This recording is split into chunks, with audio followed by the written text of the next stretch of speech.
The following episode of the Maui Chamber of Commerce Business Matters was originally broadcast on October 14th, 2025. Welcome to Business Matters, brought to you by the Maui Chamber of Commerce.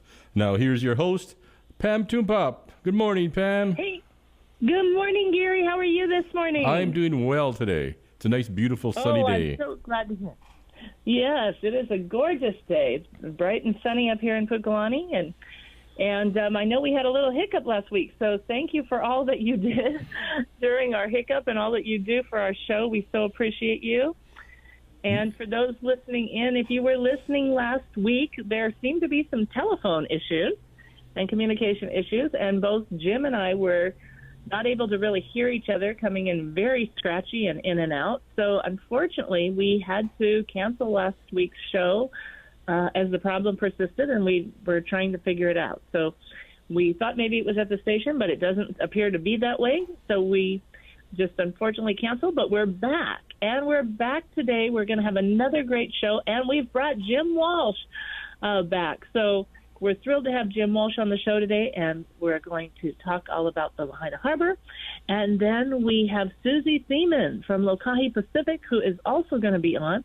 And we're going to talk about the new county report cards and rebuilding housing. And as you know, Susie Theiman has been an advocate and done housing projects through the organization. So we'll be talking about those things. It'll be a fun and exciting morning, but we really wanted to have Jim Walsh, who is the general manager of Atlantis Submarines. He's been with the company for 38 years. He is an active member of the Maui Economic Recovery Commission, serving on multiple groups, including the Lahaina Harbor Working Group. And that is such an important project to our community. So we needed to have Jim back, and thankfully he was available again this morning. Good morning, Jim. How are you this morning? Hello, Pam, Gary. Thanks for having me back. I'm so glad we were able to connect this time. And, you know, hey, it's a beautiful day in the neighborhood, and let's rock and roll. Awesome. It is. Let's rock and roll. Okay. So, you know, the Lahaina Harbor is really vital to the community and Maui's recovery. Tell us a little bit about why the harbor is so important. Well, Lahaina Harbor, it's been my place of employment since I've been here. So it's near and dear to me. The whole town, of course, is near and dear to me as well. I think a couple of three reasons. Lahaina Harbor, I feel, is the center point of the town. You know, it's always been a focal point from, since its inception. And, you know, the importance that we have moving forward, I think, is the significance between the development of Lahaina Harbor and the business community there, and the business community along Front Street and throughout Lahaina with the restaurants and the shops and everything. Because as we bring people in to do our tours in the harbor, those people, you know, just had a synergy, and they would move throughout the town, and they would go and eat, and they would spend some more money up and down Front Street. So we would just feed off of each other very well. So very, very important part. Another aspect of the importance of the harbor is jobs. You know, I think The harbor community supported about 1,000 jobs.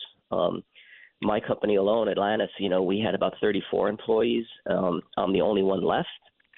A third of my staff lost their homes in the fire, and they all want to come back and live and work back in Lahaina again. So jobs are so important to bring back to that community. It's, you know, in order to make people whole again, you know, they want to have a place to live and they want a place to work.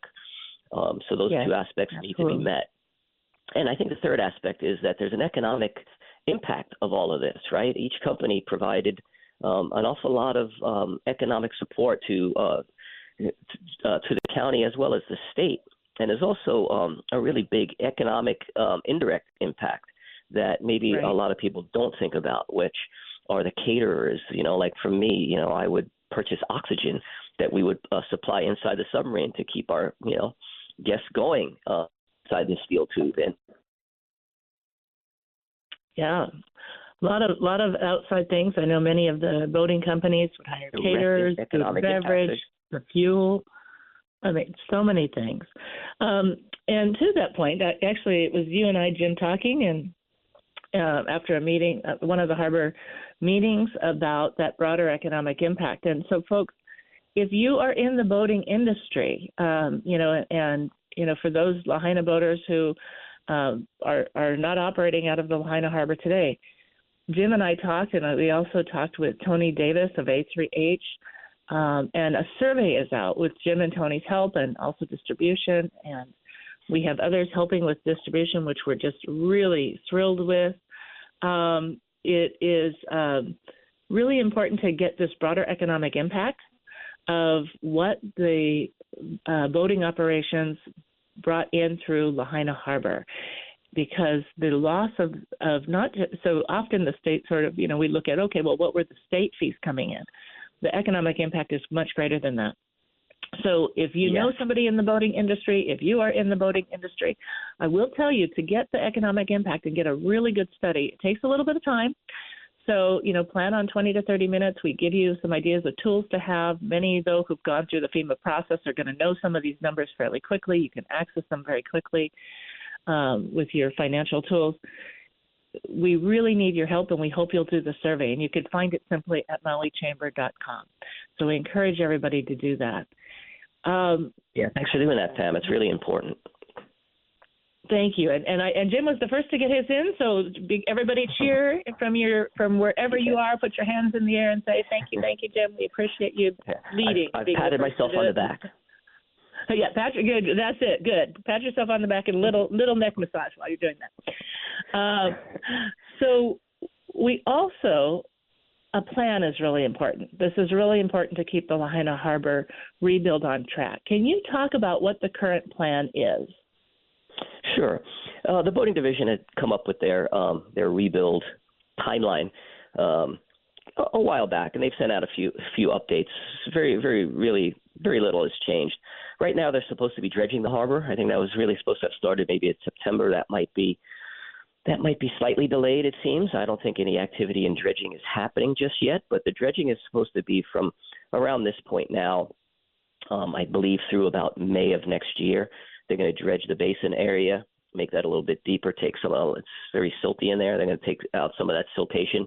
And they're also going to dredge the channel area, which really needs to be a budgeted line item every year. They really need to have, the state needs to have some in the budget to dredge that channel and keep that channel open, because the sand through the summer and winter regimes, the channel tends to fill up anyway. But so that dredging project, once that dredging project is done, the front row, which is the first 20 slips there in the harbor, that's supposed to be completed. It's supposed to be started in May, and it should run through about September, October. And then those slips, the first, and almost simultaneously with that, they're going to be doing the inner marginal wharf as well. The inner marginal wharf are those slips that are next to the parking lot there in the harbor, kind of behind the elementary school, along that area there. That project was actually approved pre-fire, and some of the materials are on the island since pre-fire as well. So they're sitting in Malaya. So that should happen about the same timeline. So by next year, the entire front row area from. Okay, so Jim, you're breaking up for me just a little bit, but you're saying that that's okay. You're saying the slips should be completed by. By the front row by fall of next year, and then the inner marginal wharf should be also completed by the end of the year next year, 2020. Great. That is awesome. The outer marginal wharf should be completed by the spring of 2027. Okay, great. That is great news. Yes, I did. So we just need to make sure that that the state stays on path on all of that, because a lot of things can happen between here and there, and we want to make sure that these things get done when they say they're going to get done, because we're being told that as the front row gets done, then businesses come back in or to occupy those slips and allow some economic growth as these different phases become completed. Awesome. That's fantastic. Well, we definitely want to see so much of this. I mean, because as we've said, we definitely want to see this happen as quickly as possible because so much activity on the rebuilding is generated from these recovery efforts. And I know you've shared with me that, again, as more of this recovery pushes forward, it really gives some confidence to, some of those others, those retailers and restaurants as well, because right now with our low numbers, people are hesitant to even start some of the other businesses because they're kind of waiting to see the economic activity pick up, and they look to the Lahaina Harbor as being one of those generators. Yeah, exactly. That's what I'm being told as well, is that some of the retail businesses are kind of waiting to see the harbor come back into play. So, again, it's a synergy that we can feed off of each other. That's right. I think going to be really important. I've heard it said that Lahaina generated about 14% of the entire state's revenue. So it was a workhorse. It was a lot of economic activity happening there that, is gone. Yes. And of course, I remember that first year, the West Maui Taxpayers Association has long said that Lahaina was a crown jewel for the state, right? Not just our county, but for the state. And of course, I remember that first legislative session when they were like, oh, people really didn't realize the breakout of what Lahaina meant to the entire state in terms of revenue. Yeah. Absolutely. So, it's been a learning lesson, but they got it now. And that's one of the reasons for the survey is to really say, let us tweak that and show you some more. Let us get you to understand the harbor now specifically. Let's look at this and say, okay, here's the kind of income that's lost if we don't start bringing this back as quickly as possible. So let's also talk about what, share why the funding is such a critical component to rebuilding Lahaina Harbor and the concerns right now as we start moving forward into this coming legislative session. Sure. Well, obviously to rebuild any harbor anywhere, it's expensive. Just everything is going up. The cost of lumber to all of the materials, everything is more expensive. And with each one of these phases that Dobor is talking about, the front row, which again is first 20 slips, I think that number is about $8 million to rebuild that one. A little bit less for the inner marginal wharf, which is along the parking lot area again. And because a lot of that has been pre-approved and some funding has already been set aside and materials have been purchased for that. But each phase is pretty extensive, $5 million to dredge the harbor, something in that neighborhood. So I don't know if all of that funding has been approved yet, So each legislative session we have to go back and, we have to lobby for some of that money to be funded and also to be released by the governor. So we have to go up the governor's office as well, that once the ledge does their thing, the governor's fashion so they'll keep everything on track. I lost you at the governor's actions. I'm sorry, say that again? You broke up. I lost you at the governor's actions. You said the funding has to be released by the governor, and you talked about the governor's actions. Yeah, we just have to keep the pressure on there as well, too, because the governor's office needs to release the funds in a timely fashion. Oh, timely fashion. Got it. Okay. Yeah. Yeah, that's very true. And critically important, again, to keeping on schedule. Yes. So, as many know, I know you know because you've been a former director on the Chamber's Board of Directors, the Chamber does advocacy. And last year we tracked half of the bills. Over 3,000 bills were introduced. We tracked just over 3,000, and we tracked 1,500. So we will be by your side this legislative session. So we are here to serve, and we want to encourage people who this issue is really important for to stay involved. Of course, we send out a lot of announcements to our chamber members, but we'll try to put out announcements in other ways too, so that people can know and help bring in, because again, the harbor is critical to Lahaina town, and so and this is going to be a big lift, because remember, this legislative session, people are fearful of federal funding cuts, and so they're trying to protect a lot of programs, which means there are heightened priorities which equates to more competition for funding. Yeah, and a lot of the funding they're saying is supposed to come from the Special Boating Fund, which really comes from the users, right? All of the users that aren't operating in Lahaina can't support that fund anymore. So all of the 3% of my gross revenue and all of the other users that their gross revenues go into the state Special Boating Fund to help rebuild this kind of stuff. So that money is going to need to come from somewhere, and we're all fighting for a limited dollar. And there's a lot of needs throughout the state, that's for sure. That's correct. And yeah, the boating fund is demolished to some extent. Well, not demolished, but it's greatly reduced by the fact that they're not bringing in those revenues just from Lahaina. And Lahaina was 14% of revenue. Yeah. So we have to really look at that seriously and educate people on that. Again, connected, obviously, the boating industry, we all know there's so many different types of boating activities, right? From snorkel to scuba tours to dinner cruises to Atlantis' submarine and so many more. So they were a very diverse part. And you talked about, again, also how that harbor activity from all those diverse industries impacted Lahaina town. But, of course, many people who stayed all across Maui County also took advantage of those boating activities. So can you tell us a little bit about how you're feeling on the current state of the visitor industry? Well, I think we all see how the visitor industry is struggling statewide, really, Yeah. Operations. Struggling. I think with the lack of arrivals, I think once the airline seats, it's hard to get those seats back. And while we have talked about diversity for as long as I've been here, which is 30 plus years, we've never really been able to. The visitor industry is. Jim, you're cutting in and out a little bit for me. Can you hear me?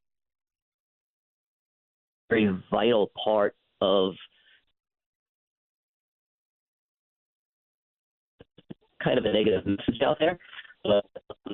And since COVID, we told people not to come, and we were rebuilding after that, and then the fires hit. So we've had some big hurdles to overcome. But I think we need to support that visitor industry and have Lahaina get opened again and become a viable location. And it's a destination. It was a destination for other people to come and visit. So once that gets opened again, I hope that we can get back to a very healthy and vibrant, visitor community. Absolutely. Yeah, and again, a lot of this is messaging. We still have people who reach out and don't realize that while Lahaina town burned, the rest of the island is as people are used to seeing it, and people still, it's odd, obviously, because they just really don't know the island, even when they've stayed on the island. They've stayed in Lahaina, and they want to come back and they want to support. But they still don't realize other areas are just as they were prior to the wildfire. And so it's been an interesting time to kind of try and turn that messaging around, and we really need to go strong in the respectful messaging with the new education and regenerative tourism that we were working on for years and making great headway with the wildfire. There's so many amazing cultural and farming and unique tours and experiences and things for people to do and see that they can still do while being respectful of the area as we rebuild. So I'm really excited to see that. I just got a note from Jim that Jim lost me. Gary, can you hear me? Yes. Hold on. Let me try reading again. Good. Hold on. Well, that's okay. I'm gonna thank Jim for being on. We're so glad to have Jim on. And Gary, if you can just call him and let him know that was awesome. And I'm going to share a quick note, and then if we can get Susie on, But really appreciate Jim Walsh of Atlantis Submarines being on and coming back. Major clapping to thank him for being on the show. It seems like, well, at least from my end, maybe having a little bit of phone issues again. So, but grateful that he could come back. And while we're getting Susie Theiman on, we mentioned the boating survey that we're doing, and again, we're looking at broader economic impact. But housing has been a critical issue. We've been working on it for the nearly 20 years I've been with the Chamber of Commerce, and they were working on it for decades before I ever got into this role.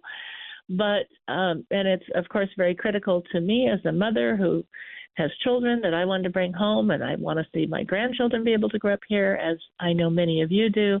And housing is critical to future generations, and we just haven't been building enough over the last 16 to 18 years.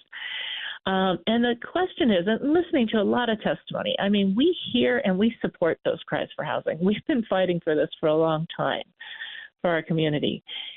And we keep hearing people say, don't tell us where we want to live. Don't tell us what size of place we want. We're struggling and we want options, and here's what we're looking for. And we decided, listening to all of that, it's time for a survey. It's time for, we're dealing with other issues around housing. We're dealing with projects and STRs and talk about, urbanization and maybe looking at apartments and, looking at different things to serve the need. And the question is, well, what is the need that people want, right? And what do all people, what does the broader community want? We hear from those testifying, and there's many people who don't testify or can't testify because they're working. So we thought, well, let's launch a housing survey. So it's called Maui's Future Housing Survey, and we really want to, it's comprised. The survey came from, our members and partners, longtime Kama'aina caring employers who want housing for their employees, construction industry professionals who are, wanting to grow that industry and keep people here so we can do the rebuilding in Lahaina and try and keep it local, and dedicated community advocates so that we can work with county and state government officials to find solutions for our chronic housing shortage. So this commitment, comes from doing two summits just before COVID, one in 2017, again in 2019, informing lawmakers on solutions for affordable and attainable housing. Yet, despite those efforts, the number of units built has simply not kept pace with the community's critical needs. So, of course, we've had many residents and local families. We've had them leaving the island. We've got people screaming for more housing because it's just not there, and it is not affordable and attainable. So this survey was designed to provide lawmakers, planners, home builders with anonymous. The survey is anonymous unless people choose, and I'll talk about that in a minute, to have their information shared. But it's meant to provide those groups with detailed real-time data to ensure upcoming housing projects align with resident needs and to share those resident needs with them. And the goal is to move beyond simply building more housing, but building housing with a focus on the type of housing and in the right locations and at price points that people who live on Maui and call Maui home can attain and afford. So for those, though, who want their information shared, if they want their information shared with the county or the state or home builders who have upcoming development projects, if they want to be notified, if they want to learn more, if they want to understand more about housing programs, then they can opt in at the very end of the survey. But other than that, if they don't opt in, it's completely anonymous. Okay, and so it takes about 10 minutes. And you can find it at mauichamber.com and click on the Maui Future Housing Survey. It's in green at the top page at mauichamber.com. When we launched it, we noticed it was broken into pages, and so if people had to click next, some people dropped out there, and we thought, okay, so it's been reformatted. So you can see all the questions. You can just go down. There's only one section where you look at your AMI level and how many people are at your household, and you fill in that number, so that you can help us better understand where you fit into these. And AMI stands for Area Median Income, which is used by HUD and housing programs, HUD, Housing and Urban Development. So it helps you see where you fit in at a glance. And so you can take that, and that's probably one of the tougher questions. The other questions you're going to pretty much know. And you also have a chance to ring in on if you've ever pre-qualified for housing or attended a housing forum to learn about, how to be a first-time home buyer. And if not, then, and you say, click, yes, I want my information shared, then we can send you more information on that. But we do give you some ideas of people who do that within the survey, because we want to get people ready for housing. When these opportunities come up, we want to get you ready. Many home builders who have large projects note that they'll have hundreds of people on their list. And at the time when the housing, because it takes time for housing to be built, it can take a couple of years, when that housing is available and they start going down the list to find those who were pre-qualified to be ready, often somebody's bought a new car or changed jobs or lost a job, and that changes the dynamics. And we want to show you how to stay ready and get ready for available housing. So just a quick update. Some of our early data is showing that the majority of respondents wanted two or three bedroom homes, 2 baths. Some now are saying they need 3 baths, so that's interesting. Most said they are looking for 2 dedicated parking stalls. Now we're getting more data that say some people feel they have to have a garage. So that's changing what we're looking at. Many have domestic pets. So they need a pet-friendly, either to own a home or have a pet-friendly rental environment. Almost all of the respondents wanted a full kitchen, a full laundry room. They want storage. So maybe that can be a challenge with some of the condos, but it's interesting to see they want storage. And 75% wanted a private yard or garden space. And we had, the numbers show also a good number have children under 18 or they have kapuna. So these are just some quick highlights. Please go into the housing survey and share this survey with others and put in your housing needs, especially, if you have adults that are 18 years and older and they're thinking about housing, but maybe not ready today, but they're thinking about housing for their future. Encourage those adults to ring in on the housing survey as well. And again, it's anonymous unless you say it's not. So I hope that's clear, and everybody will join in and provide more information. We've had over 300 people take the survey, and it's growing. So we're very excited about that, so we can share those details with government. And so, Gary, do we have Susie on? Yes, we do. Oh, fantastic. Aloha, Susie, and good morning. How are you this morning? Hey, aloha, Pam, and everybody out there. It's a great morning this morning. It is a great morning. Susie, tell everybody a little bit about the work that you do at Lokahi Pacific. Boy, that would take up the whole half hour. I know. But I also know you can be brief and succinct. Gotcha. Okay. Well, basically, Lokahi Pacific is all about community development and helping folks achieve greater than maybe they would without our assistance. We have apartments that we rent to people that are physically challenged and mentally challenged. We build affordable housing. We were one of those who lost a whole subdivision in Lahaina. We'll talk a little bit about that later. We also do fiscal sponsor work. A lot of people don't understand what that is.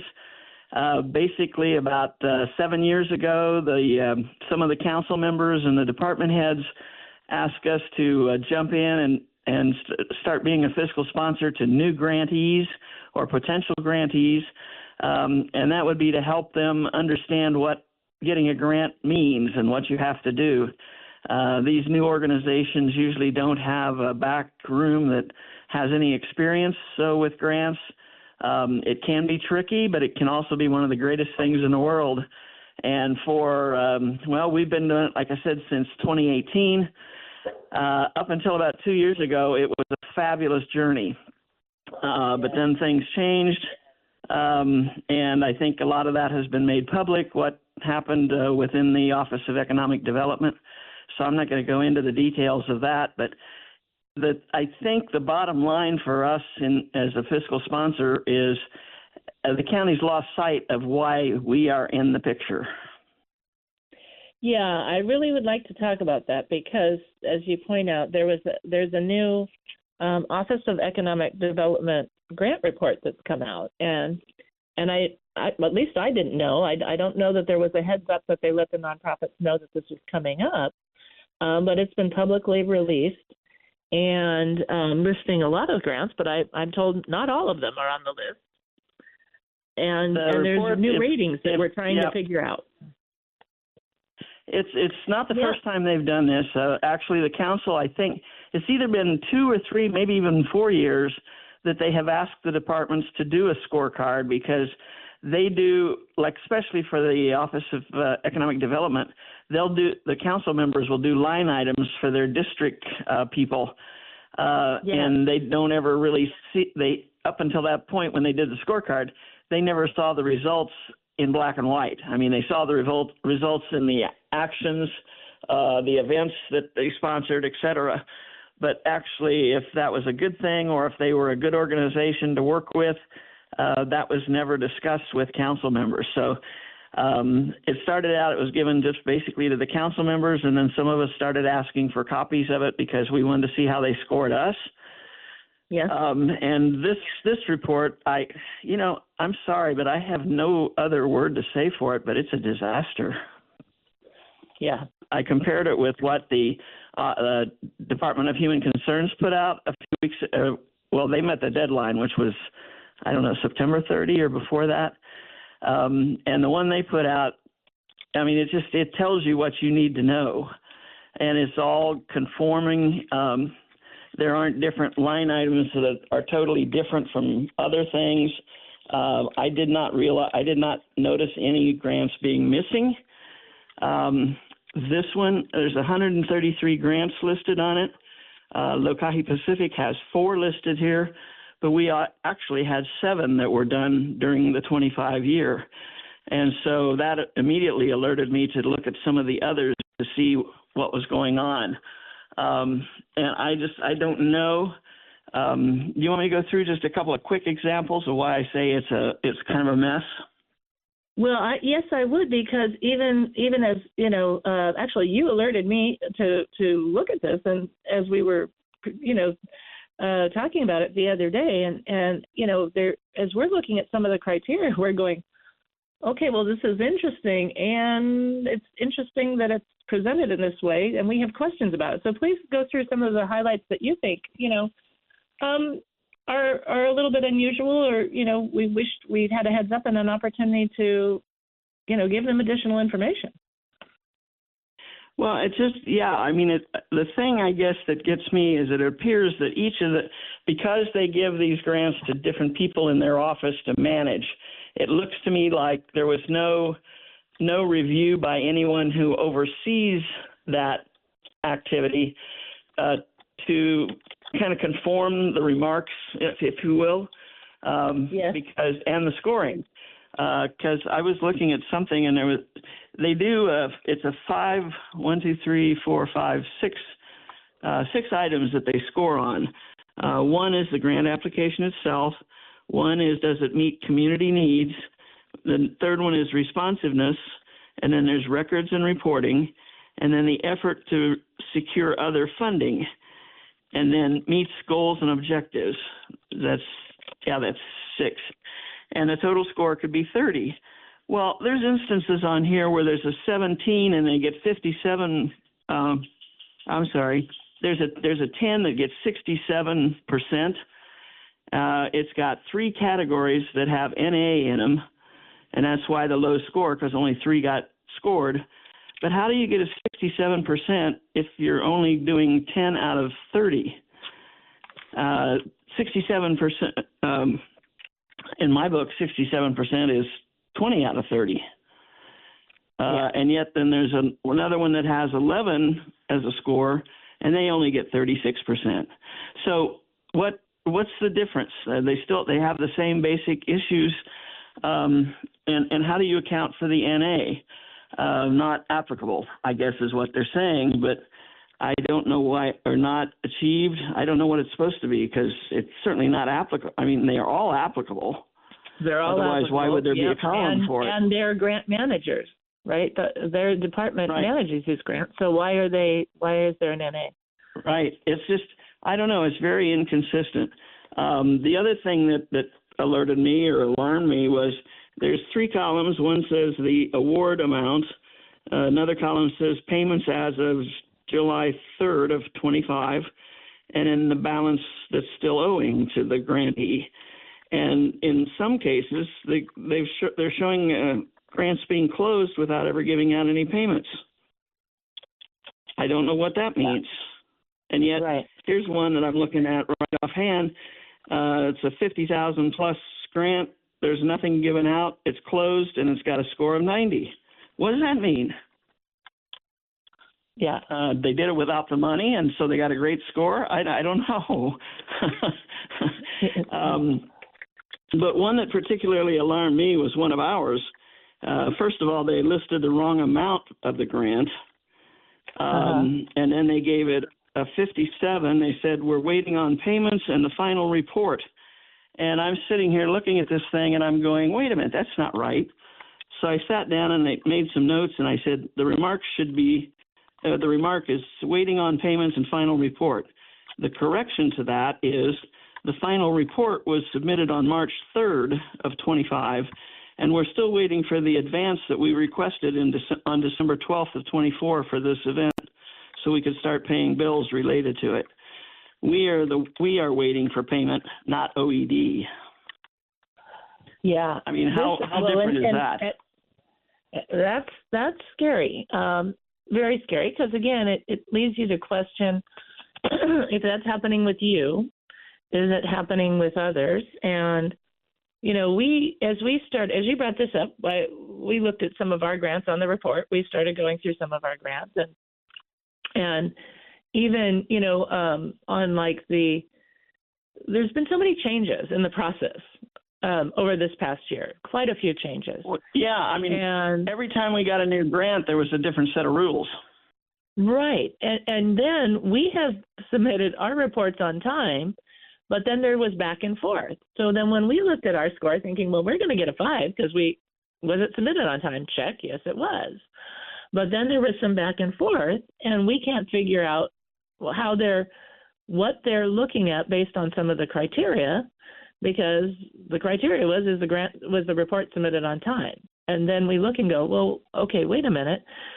So it's something that we're now looking at as well, and and wanting to provide feedback as well, and to say, okay, the other thing that we were looking at when they're looking at, and of course we want to see county grants where the money is leveraged, right? The county is making an investment, but other money is coming in.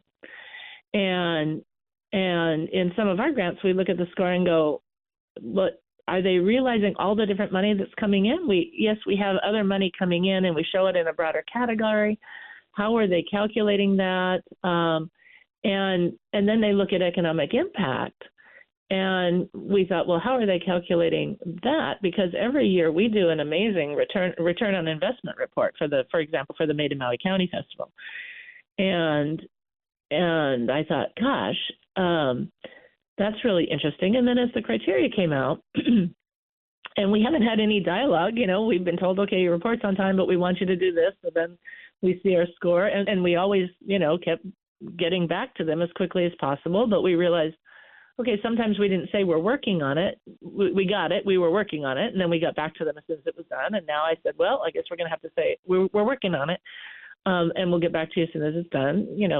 Sometimes there was insurance questions, or they rejected a receipt because it was legible, but it was a little fuzzy. So, they wanted something more clear, and we had to go back to the bank. There's been a lot of funny little things. But anyway, it made us go back and look and say, okay, we think we're doing this right now. But there seems to be this new set of rules that we're trying to deal with, and we're glad that we understand, but we wish we still don't understand. I take that back, but we're trying to understand. But it would have been really helpful before this was released to maybe talk to people and ask them questions, and or send inquiries and help us understand, okay, these are some of the ways we're ranking it. Can you share additional information with us? Because I think you said the other day, as we look at this, they're managing these grants, and we're going along thinking everything's okay, and then the report comes out, and we're like, oh, wait a minute, what? Yeah. I mean, there's one on here that it says the event took place in June, and that the reimbursement request and final report is not yet due. And I'm going, wait a minute, what do we have 3 weeks after the event to do the final report? Yeah. And I'm going, wait, that doesn't make any sense at all. It doesn't match with the system, we're told, yeah. Yeah, and so as I sit here, I think you hit the nail on the head. It's the fact that there's no discussion between grantees and the county. They just do what they want to do and the way they want to do it. And quite frankly, I'm not seeing much real grant experience with the folks that have been hired over the last 2 years in that department, experience as being grantees. So they have no concept of what their actions do to us. Does that make sense? It does. And I mean, I think too, what I will say is, in some of the things that I've been familiar with, and I'm going to give an example that wasn't the Maui Chamber of Commerce, but was a nonprofit who called me about the issue. And, some of them have had insurance issues. And some of the requirements for insurance, before there was certain language that they wanted to use, and we had people who said, my insurance agent won't even use that language, so that was a problem. And ultimately, they called, and the county staff found there were things looking at a workaround. And I know some others have called. Funding has long been an issue on terms of reimbursements, because in many cases the payments were so delayed that it was really hurting the nonprofits, even though they performed the work and it was done. And, so I know that they're working with some people, but it's really critically important that there is communication. And I know when people have called in, I've heard that they found some workarounds and there's been results. But some of these standard rules are a bit of challenging, and people are just really trying to understand. And my other concern is that while some grants can raise money, right, and raise matching dollars to a significant or very high degree, other projects don't fit in that mold.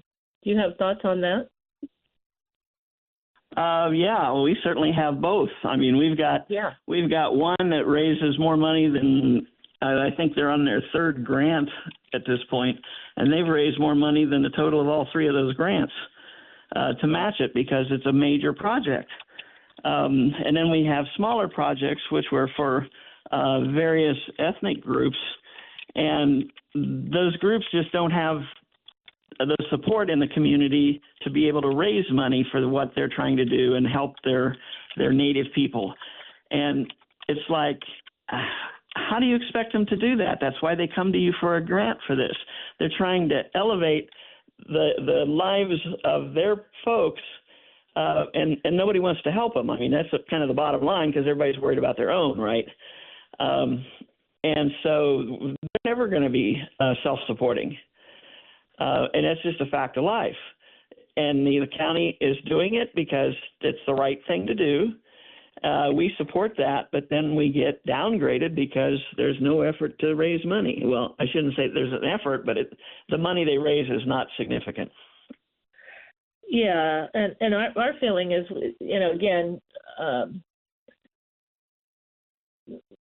my feeling is that we need to look at those projects differently than how we look at those that can raise funds, and exactly. And show yeah, and you're here now. You're getting to the point of this whole thing, and that is, one size does not fit all. There's no way, shape, or form, and that's what OED right now is trying. They gave a presentation to the budget committee last week, and they did a PowerPoint presentation. And in that presentation, they're talking about what they're putting together. They want all the departments to use. No ifs, ands, or buts. They're going to approach the council to get the code changed so that this is the way it works. and I'm sitting here I'm fuming. We have grants in environmental management, the Department of Management, Human Concerns, Office of Economic Development. We also work with some private foundations through Hawaii Community Foundation. I mean, you name it, we've worked with them. There is absolutely no way that there's a one-size-fits-all, even with some minor modifications that they're talking about. Well, I think there's grants, as you point out, there's grants. We need to ask them to, when you're usually revamping new systems, you bring in your constituents, right? It would be good to bring in the I certainly would. Dialogue, especially if they're going to use this across departments. Yeah, I mean, that'd be the first thing I would do. I'd call in the folks that are going to be affected by it and say, hey, can this work for you? We're trying to shore up the management of the program. There have been some problems in the past. We've got to fix those. Hey, all you have to do is go back to the way it was a few years ago, and you can see how it works. We were the envy of every county in Hawaii for many years with our grant program. I mean, we saved the county so much money. If the county had to do all the services and programs that the grants provide, it would be an expense that we just couldn't afford. I think that's a great plan, and you're right. We were the envy before, so we don't have to reinvent the wheel. Let's go back and look how it worked before. I think that's great. I realize we're counting down on some time, and I know that there's an issue you've been smack dab in the middle of, because again, as you mentioned, you had a housing project in Lahaina, unfortunately and tragically burnt down with the wildfires, and people are starting to rebuild. And let's talk about what's happening with your affordable housing subdivision. Well, I've got some of the most beautiful people in the world who live in that subdivision, or lived, I should say, before the fire, who are coming back and rebuilding basically the same size house, using new construction materials, which are more fire resistant, more economical. 4 properties are being built right now. One is almost complete. And I took a peek at that a couple of weeks ago, and I congratulated the owner. I said, for somebody who had minimal insurance to rebuild, you've done a fabulous job, and you've been right on key with everything. Now I'm working with 2 owners who are trying the basic houses. This is an affordable subdivision, okay? 17 years ago, we sold these houses for $265,000. 3 bedrooms, I think they're 1 bath, carports on a 4,000 square foot lot. Beautiful little houses, but they were affordable, and that was the whole point. So here we are, years later, fire. Obviously, there's been an escalation in the values of those homes, and some people did have insurance covering the current values, which is great. That's exactly what they should be doing. But now I've got 2 of the owners who are trying to build houses that are unbelievable. One is trying to build a 2,600 square foot, 2-story, 8-bedroom house with 4 baths and a pool on a 4,000 square foot lot. The other one is trying to build a 7-bedroom house with 4 bathrooms, 2-story, 3,200 square feet. And it's like, wait a minute, guys. Read your homeowner's documents. You got that house at your original house at a terrific price because it's to remain affordable in this area. You can't build what you're trying to build.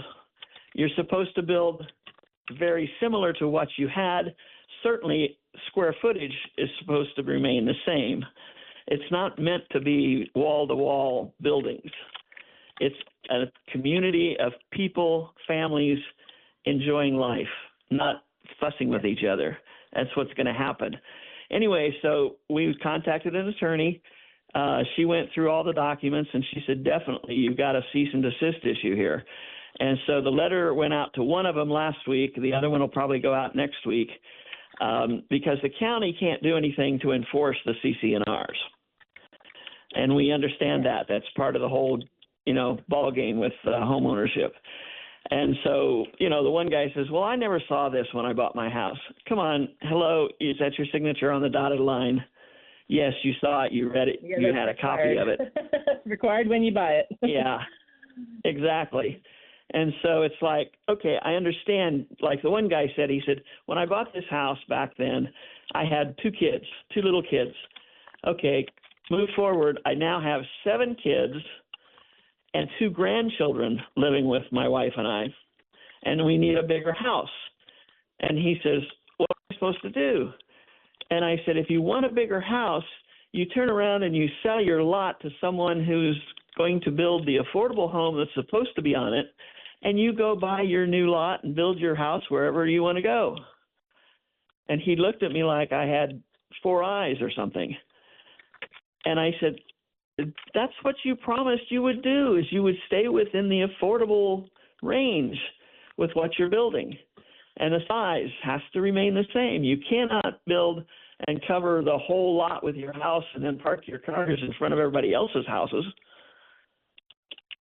Anyway, I don't know if that got through or not, but hopefully the letter from the attorney will.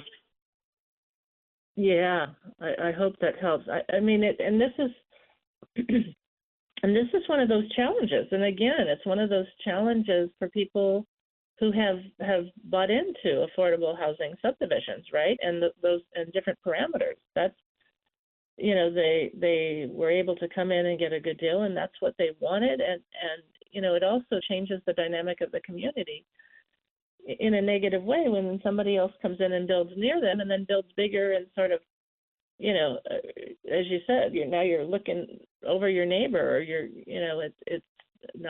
it wasn't what the plan was, and the plan was to keep it affordable, and we're working so hard on areas to keep it affordable, and that was a beautiful subdivision that you built.